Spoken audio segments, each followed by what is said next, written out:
कभी stock market के charts को देखा है? वो ऊपर नीचे जाती हुई हरी और लाल लकीरें देखकर लगता है कि आखिर चल क्या रहा है। आज हम इसी कोड को, इसी पहेली को सुलझाने वाले हैं।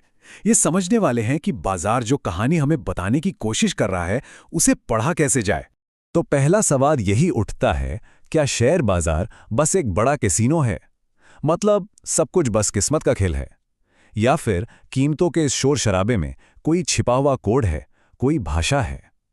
टेक्निकल एनालिसिस का मानना है कि हाँ, एक भाषा है और आज हम सब मिलकर उसे पढ़ना सीखने जा रहे हैं। तो ठीक है, इस कोड को तोड़ने की शुरुआत कहाँ से करें? इसकी शुरुआत होती है सबसे बुनियादी, सबसे जरूरी चीज से, और वो है कीमत। टेक्निकल एनालिसिस का सबसे बड़ा, सबसे पहला सिद्धांत यही है कि कीमत में सब कुछ शामिल है। जरा सोचिए, किसी कंपनी के अच्छे या बुरे नतीजे, कोई बड़ी खबर, सरकार की कोई नई पॉलिसी या लाखों निवेशकों का डर और उनका लालच, ये सारी बातें मिलकर सिर्फ एक चीज तय करती हैं, उस स्टॉक की मौजूदा कीमत। मतलब बाजार की हर छोटी बड़ी जानकारी पहले से ही उस कीमत में झलक रही होती है। डॉक्टर अलेक्जेंडर एल्डर ने इस बात को बहुत खूबसूरती से कहा है। उनके मुताबिक कीमत सिर्फ एक नंबर नहीं है, ये उस एक पल में बाजार में मौजूद हर खरीदार और हर बेचने वाले की मिलीजुली सोच का आईना है। ये बाजार के मनोविज्ञान का एक स्नैपशॉट है। अच्छा, अगर कीमत बाजार की भाषा है, तो इस भाषा को हम पढ़ेंगे कैसे? यहीं पर चार्ट्स की एंट्री होती है।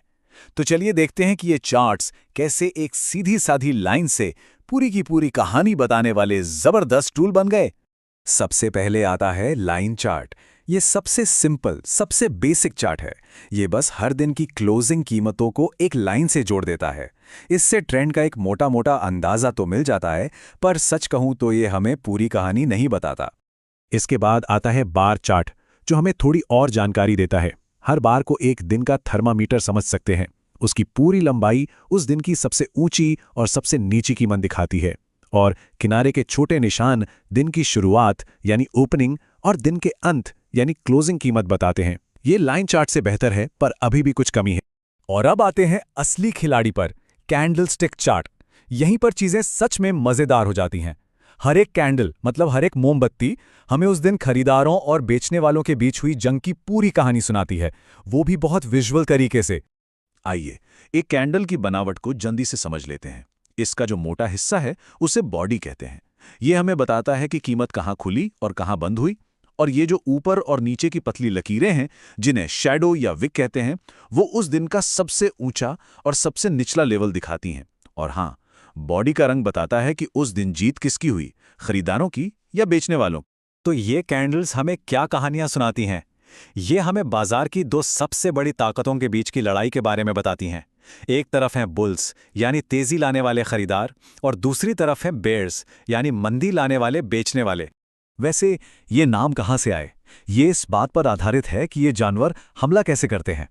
एक बुल यानी सांड अपने सींगों से किसी भी चीज को नीचे से ऊपर की ओर उछालता है, बिल्कुल बढ़ती कीमतों की तरह। वहीं एक बेयर यानी भालू अपने पंजों से ऊपर से नीचे की ओर वार करता है, जो गिरती कीमतों का प्रतीक है। हर कैंडल इन दोनों की खींचतान का ही नतीजा है। चलिए एक क्लासिक कहानी देखते हैं, जिसे शूटिंग स्टार कहते हैं। ये कैंडल हमें बताती है कि दिन के दौरान खरीदारों यानी बुल्स ने कीमत को ऊपर ले जाने की पूरी कोशिश की, लेकिन दिन खत्म होते होते बेचने वाले यानी बेयर्स हावी हो गए और कीमत को वापस नीचे धकेल दिया। ये एक मजबूत संकेत है कि अप ट्रेंड अब शायद खत्म होने वाला है। एनगल्फिंग पैटर्न एक और बहुत मजबूत कहानी सुनाता है।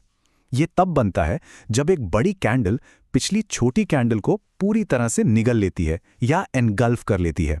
ये बाजार के मूड में एक बहुत बड़े बदलाव का संकेत है। ऐसा समझ लीजिए कि जैसे एक सेना ने दूसरी सेना पर पूरी तरह से कब्जा कर लिया हो। ठीक है, तो पैटर्न हमें कहानी के संभावित मोड़ बताते हैं, लेकिन कहानी कितनी तेजी से आगे बढ़ रही है, उसकी रफ्तार क्या है, यहीं पर मोमेंटम यानी गति का कॉन्सेप्ट आता है। इस गति को मापने के लिए हम ऑसिलेटर नाम का एक टूल इस्तेमाल करते हैं। इसे कार के स्पीडोमीटर की तरह सोचिए। ये हमें बताता है कि कीमत में जो बदलाव आ रहा है, उसकी रफ्तार तेज हो रही है या धीमी। अगर ट्रेंड की रफ्तार कम हो रही है, तो ये अक्सर एक यू टर्न का पहला संकेत होता है। आरएसआई एक बहुत ही पॉपुलर ऑसिलेटर है। ये हमें बताता है कि क्या कोई स्टॉक ओवरबॉट है, मतलब ज़रूरत से ज़्यादा खरीदा जा चुका है और शायद अब बहुत महंगा हो गया है, या फिर क्या वो ओवरसोल्ड है, मतलब ज़रूरत से ज़्यादा बिक चुका है और शायद अब बहुत सस्ता हो गया है। तो हमने पैटर्न देखे, इंडिकेटर्स देखे, पर क्या इन सब टूल्स का ये मतलब है कि हम भविष्य देख सकते हैं? बिल्कुल नहीं।